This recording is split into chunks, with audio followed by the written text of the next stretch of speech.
Olá, a partir de agora você confere a semana. São as principais notícias apresentadas nos últimos dias aqui pela UPF TV. O projeto Brasil Sem Frestas, que nasceu em Passo Fundo, já está em 27 cidades do país. A demora da chegada das baixas temperaturas neste inverno, que causou preocupação aos comerciantes. Vamos mostrar ações de incentivo à leitura para crianças de Passo Fundo. E ainda o exemplo de uma escola de Marau, onde as alunas abriram mão da vaidade para ajudar pacientes com câncer.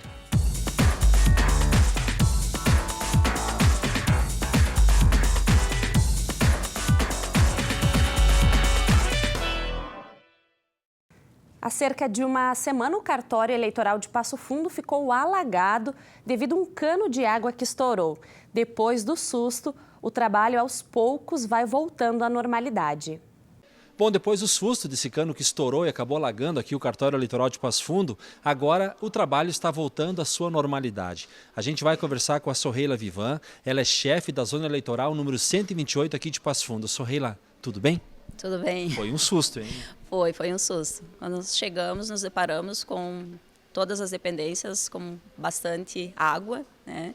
Então foi um susto tremendo e principalmente que nos assustou bastante, né, foi a questão da energia elétrica, né? Como os bombeiros nos orientaram a desligar os disjuntores, né? Assim procedemos para evitar qualquer risco aos servidores, né, e aos próprios eleitores. Em função disso também que acabou se suspendendo no dia da ocorrência, né, no dia 10, o atendimento aos eleitores. Vocês têm muitas urnas aqui, mas apenas 8 urnas que tiveram contato com a água. Isso. As urnas ficam acondicionadas em prateleiras, né? No dia anterior, né, ao incidente, estávamos fazendo o remanejamento, a organização das prateleiras das urnas, e em função disso algumas estavam empilhadas na lateral das prateleiras, né, em função disso que algumas ficaram em contato com a água, né, mas a gente está analisando, verificando se houve um comprometimento, se as urnas, né, tiveram algum dano, né, foram danificadas. Isso a gente vai aguardar um tempo até que elas possam serem ligadas de novo. Dar esse tempo justamente para a questão da umidade também, né? E aproveitando que a gente está aqui, é importante reforçar, a gente está próximo de eleições aí, né? E tem que destacar a questão do cadastramento biométrico, né? O quanto é importante as pessoas virem e se atualizarem. Isso. A gente faz um chamamento, né, para os eleitores de Passo Fundo que não fizeram ainda o recadastramento biométrico, que procurem o cartório eleitoral, façam o quanto antes, não deixem para quando for obrigatório, isso, porque ano que vem temos eleições também e em ano de eleição, o cadastro eleitoral fecha início de primeira semana de maio, aproximadamente, né? Tem a possibilidade de se efetuar o agendamento no site do Tribunal Regional Eleitoral do Rio Grande do Sul.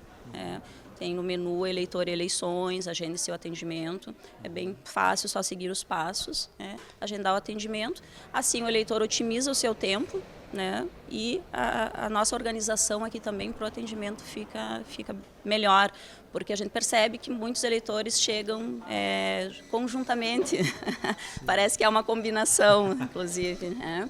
Mas acaba o eleitor tendo um período de espera longo, né? Que o eleitor consiga agendar, programar o seu tempo, né? Vai facilitar o nosso trabalho e otimizar o tempo do eleitor também. Ok, Sorreila, muito obrigado. A gente conversou com a Sorreila Vivan, ela que é chefe da zona eleitoral número 128 aqui de Passo Fundo. A gente volta para o estúdio.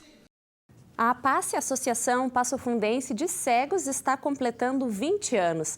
E na reportagem você vai entender a importância da entidade na luta pela inclusão de pessoas cegas ou com baixa visão. Trazer as pessoas cegas ou com baixa visão para a luta pela inclusão social. Essa é a missão da Associação Passofundense de Cegos, que está comemorando 20 anos de história. É fundamental a APACE em Passo Fundo para que cada vez mais pessoas possam ser atendidas, poderem ser independentes, sujeitos de si próprios e mostrarem cada vez mais seu potencial na nossa sociedade. A APASSE oferece aulas que atendem desde crianças na psicomotricidade e desenvolvimento dos sentidos, como tato, olfato e audição, até mesmo adultos, com o ensino do Braille. O trabalho da Cláudia é de estimuladora de alunos, como Ana e Yuri. Trabalho com as crianças no desenvolvimento de habilidades e na parte de estimulação, para que elas se desenvolvam, né, suas habilidades decorrentes da deficiência visual que ficam em segundo plano. Então a gente precisa desenvolver o seu tato, o seu andar, o ato de se vestir, de se alimentar, de poder ter uma independência futura, né? E também procurar desenvolver a lateralidade, esquema corporal, que é o pré-braille, que a gente chama, que futuramente eles vão para o aprendizado do braille. O Braille é um sistema especial que permite a leitura por meio do tato. No Brasil, existem mais de 6 milhões de pessoas com deficiência visual e o Braille é um dos grandes responsáveis pela inclusão e independência das pessoas cegas ou com baixa visão. A APASSE, durante os seus 20 anos de fundação, né, que completamos no dia 23 de julho, teve inúmeras conquistas, né? Principalmente de dar uma qualidade de vida, uma independência, né? E trazer essas pessoas que não saíam de suas casas para a sociedade, elas se mostrarem como pessoas normais que elas são, né? Conquistando uma inclusão social de fato, principalmente até no mercado de trabalho. Foi preciso apenas uma ideia criativa para amenizar de uma só vez 2 problemas: o descarte de embalagens Tetra Pak e o frio que moradores de casas improvisadas sentem durante o inverno. A gente está falando do projeto Brasil Sem Frestas, que nasceu aqui em Passo Fundo, mas já está em 27 cidades do país. Dona Maria puxa de um lado, do outro, mas o plástico não estica mais. Foi o jeito que ela encontrou para se proteger do frio, cobrir os espaços que ficam entre uma madeira e outra nas paredes. Entra bastante vento, bastante. Muito frio. É, um vento bem gelado. E quando chove? Quando chove eu derrubo uma cama lá no sofá e durmo para lá, onde que é mais fechado. Porque entra chuva. Entra chuva, frio. Desempregada, com dores nos braços, não consegue trabalhar. Os 2 cômodos foram construídos pelos parentes do jeito que deu, para ela ter aonde morar. A vizinha Juscelia tem 2 filhas e sentia na pele o vento entrando pelas frestas das paredes. Sentia, porque agora as paredes estão assim, cobertas por caixas de alumínio, plástico e papelão. Tem até enfeite. Não entra mais vento, né? Como que era antes? Era bastante frio aqui. Agora tá bom. Fica mais quentinho? E bem mais. Esse foi o jeito encontrado por outra Dona Maria, 9 anos atrás, para proteger do frio as pessoas que moram de forma precária. Uma madrugada de grande tempestade, eu acordei e fiquei muito preocupada com aquela quantidade de chuva e vento e frio. Como é que a gente poderia ajudar essas pessoas a revestir suas casas, de que maneira ia achar um revestimento para as paredes e depois também começamos a colocar no forro. E daí, como eu sou química industrial, eu acredito que Deus me deu essa luz, sabe? Reveste a parede com caixinha de embalagem Tetra Pak. É preciso apenas martelo, grampeador de madeira, tesoura e vontade de ajudar. Os voluntários colocam revestimento nas paredes das casas de madeira e, para isso, utilizam placas feitas com material reaproveitado. Só nesta casa, 1.600 embalagens como estas foram utilizadas para fazer o revestimento. Nos 9 anos de atuação do projeto Brasil Sem Frestas em Passo Fundo, já são 20 toneladas desse tipo de material, que deixa de ir para os lixões ou aterros sanitários, bom para o meio ambiente e para as pessoas que precisam. O teto também ganha forro e pré-moldado. Uma novidade do projeto Brasil Sem Frestas, que o grupo de Chapecó veio conhecer. Lá, as frestas de 15 casas já foram cobertas em pouco mais de um ano. A gente tem uma média de 50 voluntários, que a gente trabalha segunda, terças e quartas à noite no projeto para montar, limpar, receber e montar as placas, né? E aos sábados a gente faz casa, não todos os sábados porque não tem gente suficiente. Mas 15 casas já foram feitas e 45 pessoas até agora atendidas. Todo o trabalho é voluntário e se mantém com as doações das caixas. O Brasil Sem Frestas já está em 20 cidades do país. E enquanto houver pessoas morando desta forma, as caixas de leite e de suco chegam como socorro para proteger do frio ou do calor. E a seguir, a demora da chegada das baixas temperaturas neste inverno, que causou preocupação aos comerciantes. E ainda o trabalho do Corpo de Bombeiros de Passo Fundo, que completou 70 anos. Nós já voltamos.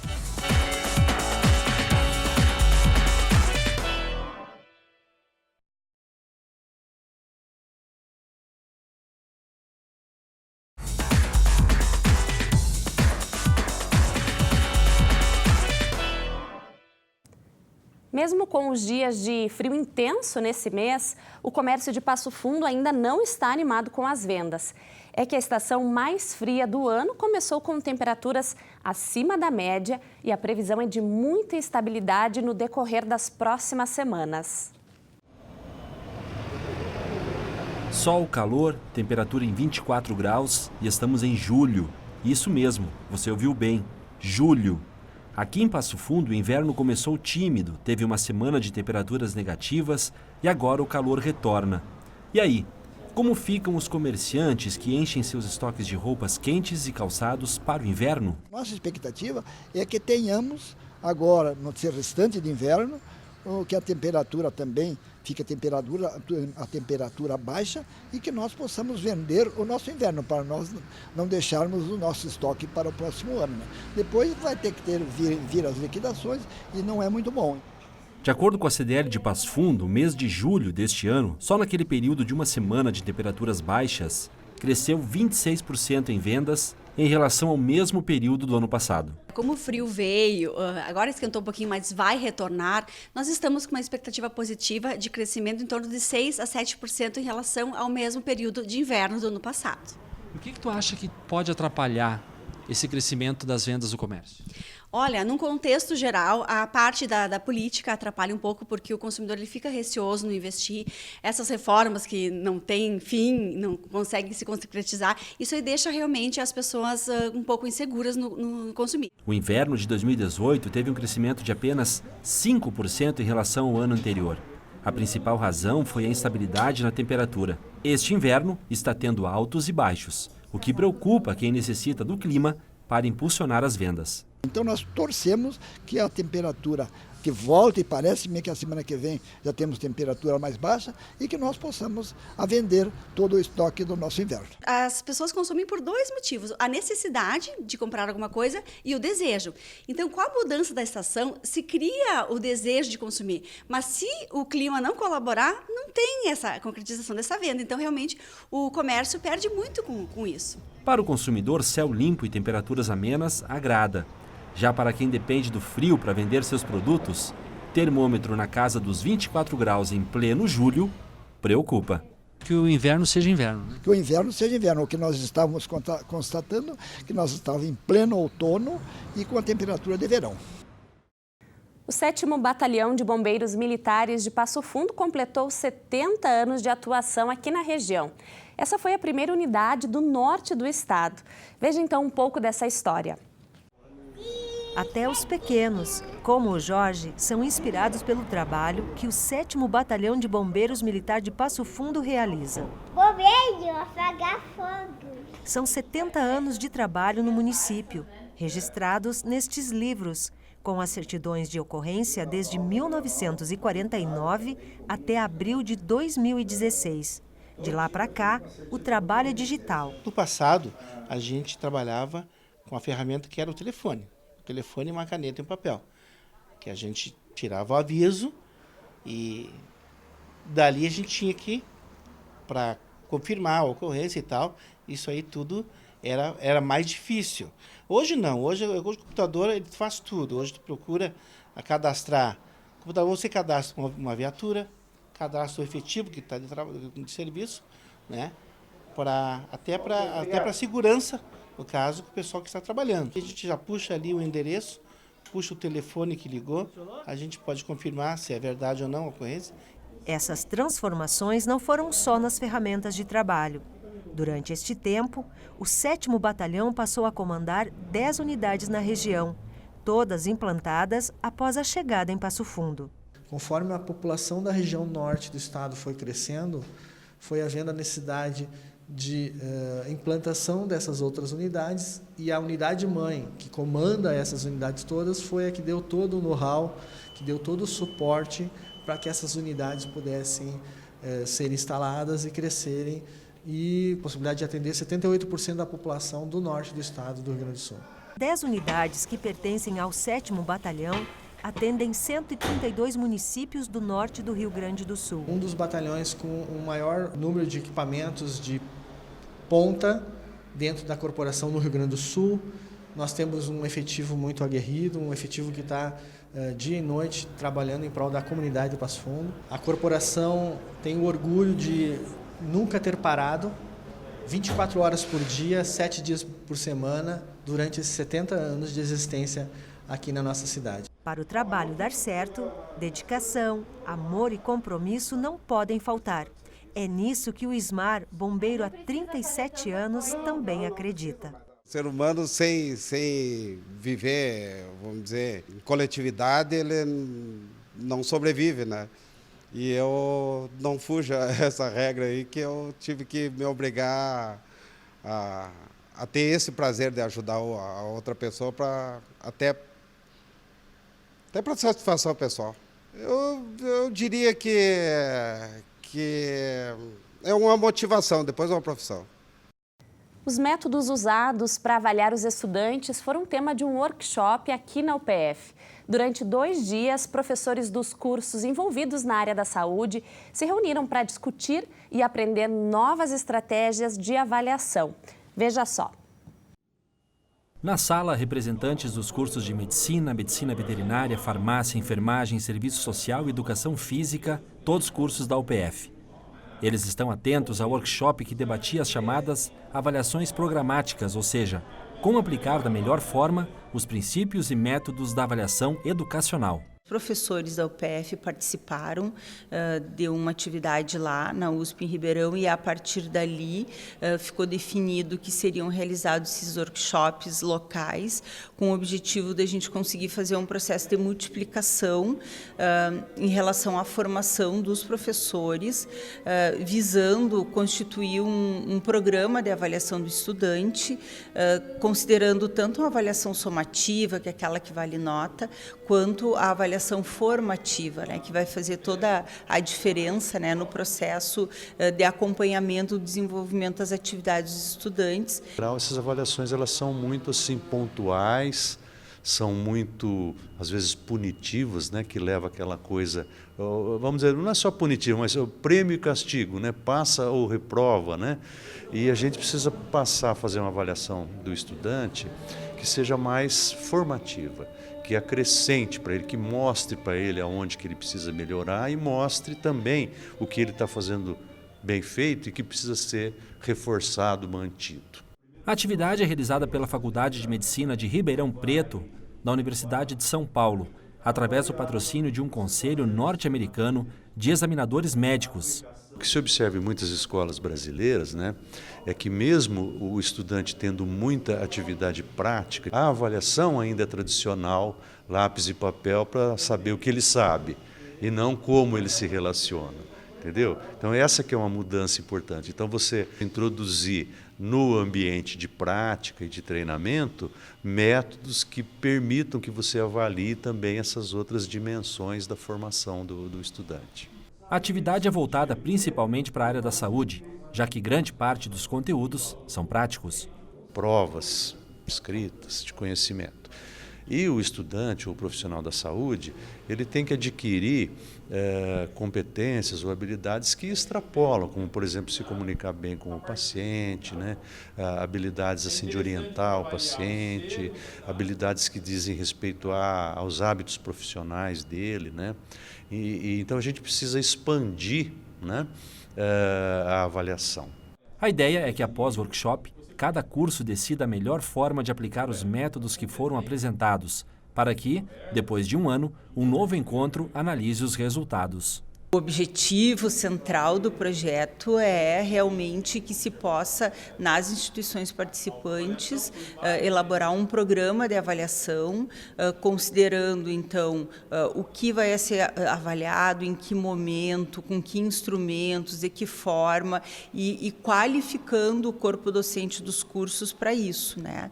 Porque hoje, em geral, isso está presente nos projetos pedagógicos, mas é muito uma decisão individual de cada professor em cada disciplina. Então, a grande ideia é que a gente possa realmente pensar de uma forma muito mais ampla e institucionalmente, né, como que vai se dar esse processo de avaliação. E a seguir, vamos mostrar ações de incentivo à leitura para crianças de Passo Fundo. E ainda um exemplo de uma escola de Marau, onde as alunas abriram mão da vaidade para ajudar pacientes com câncer. Nós já voltamos.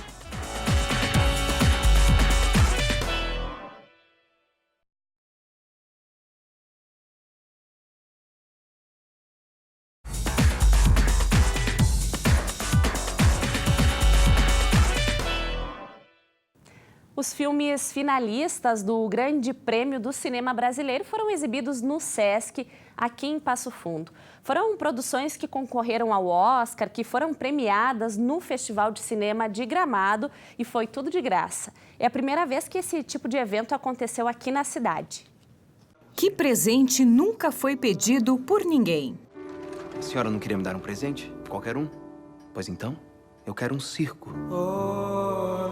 Uma história de amor, de família, em um circo. 100 anos, 2 guerras mundiais, 5 Copas do Mundo a serviço do respeitável público. O longa-metragem O Grande Circo Místico representou o Brasil no Oscar e é um dos finalistas do Grande Prêmio do Cinema Brasileiro, na categoria longa-metragem de ficção. Foi como se nada tivesse acontecido antes disso na minha vida. Como se tudo fosse começar naquele instante. Como se Deus estivesse criando o mundo naquela horinha mesmo. Outro finalista, As Herdeiras, na categoria longa-metragem ibero-americano, recebeu 5 troféus no Festival de Cinema de Gramado. Conta a história de herdeiras de famílias abastadas do Paraguai que vivem da venda dos bens. Uma delas acaba presa devido às dívidas e redescobre um novo jeito de viver. Os 2 filmes fazem parte da mostra que acontece em Passo Fundo. A maioria desses filmes que são exibidos agora, durante a mostra, são filmes que não entram em cartaz nas salas comerciais. São filmes ibero-americanos, muito filme brasileiro. A gente tem que ter acesso a essa produção. A cinematografia brasileira é muito rica, tem uma qualidade muito grande. Nós participamos de todos os festivais do mundo, nós sempre recebemos prêmios, mas não temos acesso a esses filmes, né? A mostra acontece na Sala de Cinema do Sesc até a próxima sexta-feira. São exibidos 21 filmes das 4 categorias do Prêmio Nacional. O evento foi realizado com a participação do cinematógrafo, CUFA de Passo Fundo, Ponto de Cinema UPF e Sesc. Andressa tirou a tarde para acompanhar a programação. Sempre gostei muito de cinema, acho que cinema é uma coisa bem democrática e popular. E aí, hoje em especial, vão passar vários filmes que eu gosto, que é Call Me By Your Name e 3 Anúncios para um Crime. Então, hoje foi um dos dias que eu mais gostei, então eu resolvi vir, assim. Eu acho que é muito importante você apoiar a cultura da cidade e quando tem eventos como esse, né? Acho que é muito importante, muito democrático a gente valorizar quando tem eventos assim. Um dos filmes está sendo exibido neste momento e, claro, a gente não pode filmar, fotografar, atrapalhar o público, né? Até porque a participação das pessoas é fundamental. Quem está aqui assistindo aos filmes pode, inclusive, participar da escolha do júri popular em cada categoria. O Grande Prêmio do Cinema Brasileiro está chegando. Confira os filmes finalistas nas categorias Melhor Longa-Metragem Ficção, Documentário, Estrangeiro e Ibero-Americano. Acesse o site academiabrasileiradecinema.com.br. No voto popular, você é nosso especialista. Grande Prêmio do Cinema Brasileiro 2019. Vote. Participe. E você já tem algo programado para esse fim de semana? A gente trouxe os convites.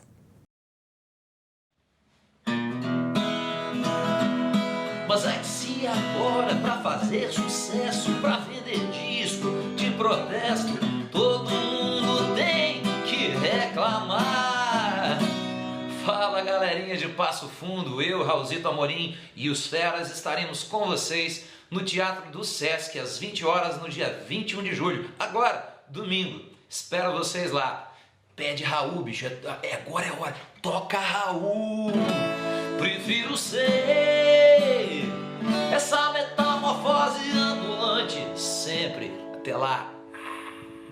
Eu me chamo Drica Viana e eu sou facilitadora do método Dança Mãe Bebê aqui na cidade de Passo Fundo. No próximo sábado eu estou organizando um evento que é o Dance Mãe Bebê no Espaço Andorinhas.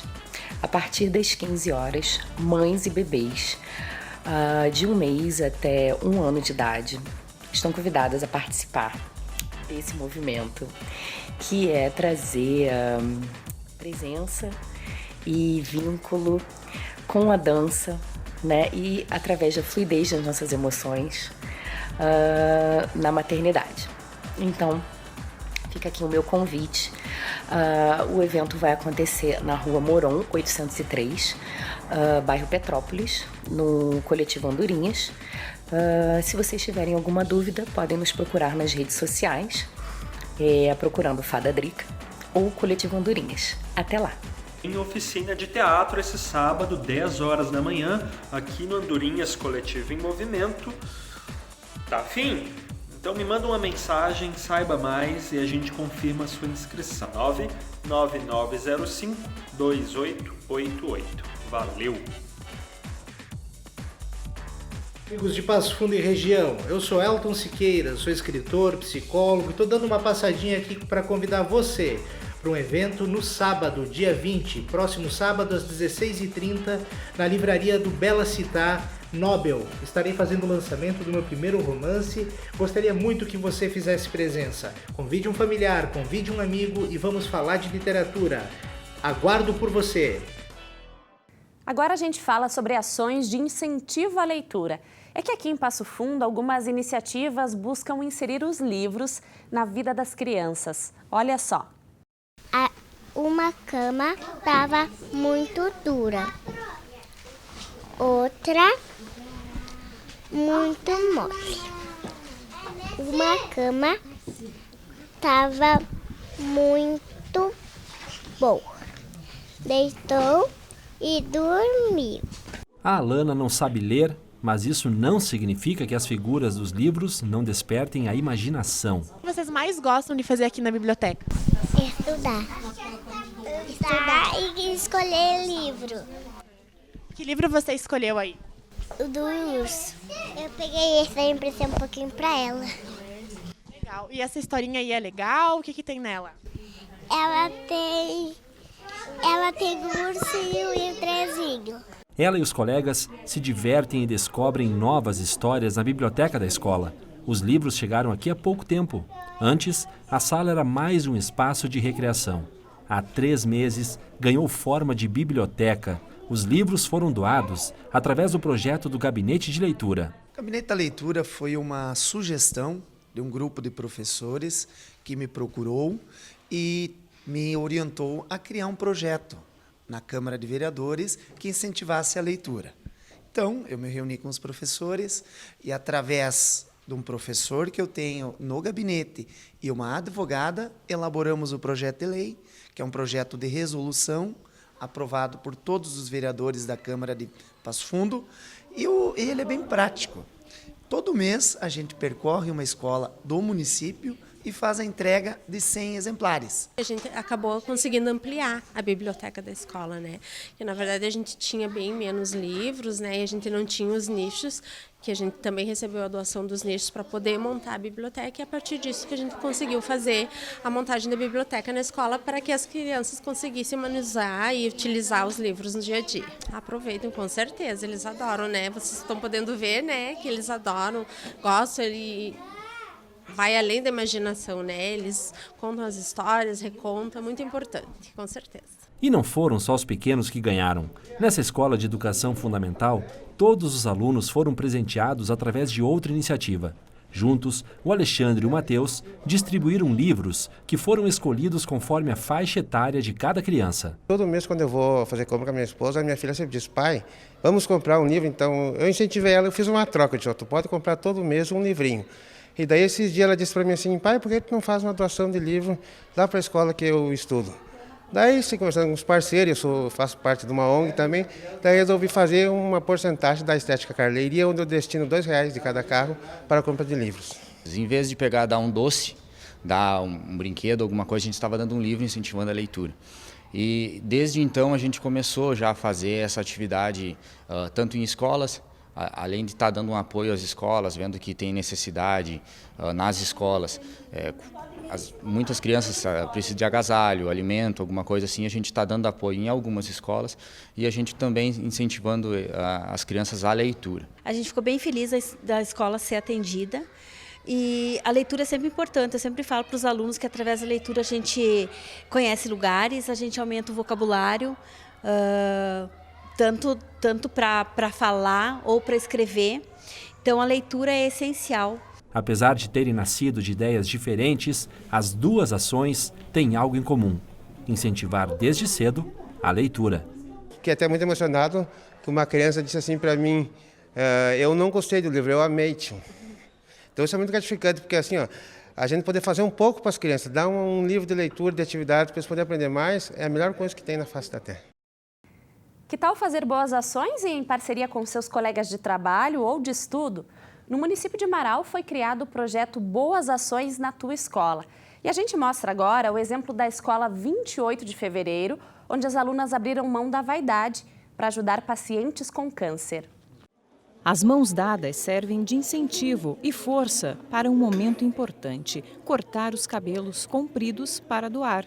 E esse apoio moral aqui que as amigas estão dando, necessário? Sim. Por quê? É porque eu tô bastante nervosa, né? Porque, não é sempre que a gente corta o cabelo mais curto, né? Emelai ficou emocionada e recebeu o carinho das colegas com o abraço coletivo. O cabelo para nós é tudo, né? E tirar um pedaço desse para dar para alguém é muito emocionante para nós. É difícil? É muito. E acontece, eu choro, né? 15 alunas do ensino fundamental da Escola 28 de Fevereiro de Marau abriram mão da vaidade para doar os próprios cabelos, consequência de um projeto adotado nas escolas municipais chamado Boas Ações na Tua Escola. Então foi levantado o que era necessário nós trabalharmos. O foco foi gentileza, né? Continuando com os valores. Então nós começamos a saber qual é o significado da palavra gentileza, quando nós podemos demonstrá-la, em que situações, por que hoje o mundo está tão sem gentileza, né?